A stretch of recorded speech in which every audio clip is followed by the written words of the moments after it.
எஸ்ஐயா அதிகாரம் 61.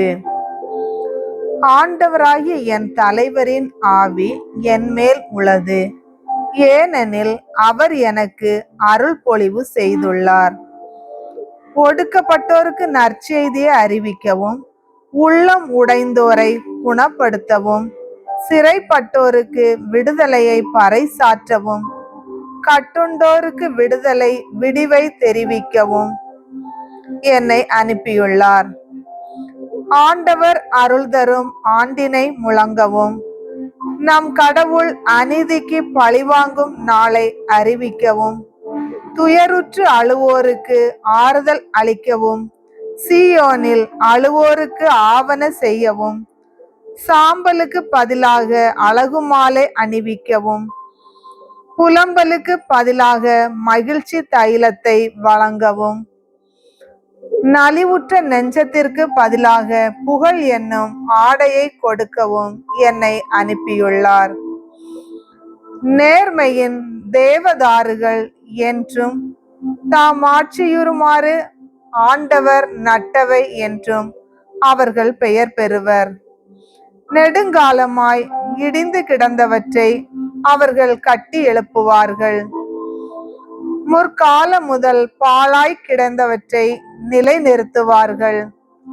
தலைமுறை தலைமுறையாக இடிந்து அழிந்து கிடந்த நகர்களை சீராக்குவார்கள். அந்நியர் உங்கள் மந்தையை மேய்த்து நிற்பர். வேற்று நாட்டு மக்கள் உங்கள் உழவராயும் திராட்சை தோட்ட பணியாளராயும் இருப்பர். நீங்களோ ஆண்டவரின் குருக்கள் என்று அழைக்கப்படுவீர்கள்.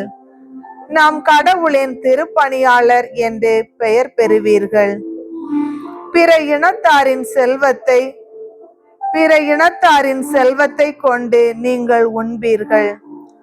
அவர்களின் சொத்தில் நீங்கள் பெருமை பாராட்டுவீர்கள்.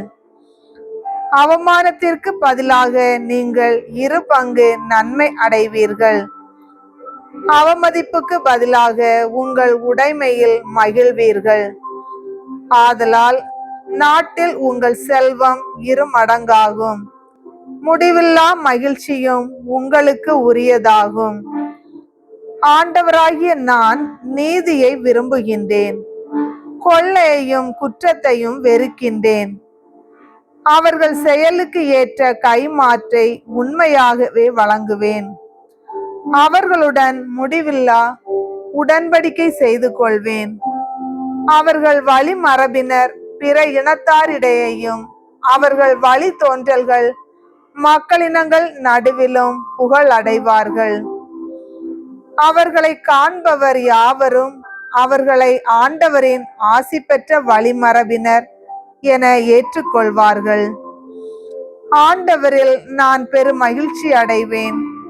என் கடவுளில் என் உள்ளம் பூரிப்படையும். மலர் மாலை அணிந்த மணமகன் போலும், நகைகளால் அழகுபடுத்தப்பட்ட மணமகள் போலும் விடுதலை என்னும் உடைகளை அவர் எனக்கு உடுத்தினார். நேர்மை என்னும் ஆடையை எனக்கு அணிவித்தார். நிலம் முளைகளை துளிர்க்க செய்வது போன்றும், தோட்டம் விதைகளை முளைக்க செய்வது போன்றும், ஆண்டவராகிய என் தலைவர் பிற இனத்தார் பார்வையில் நேர்மையும் புகழ்ச்சியும் துளிர்த்தெழ செய்வார்.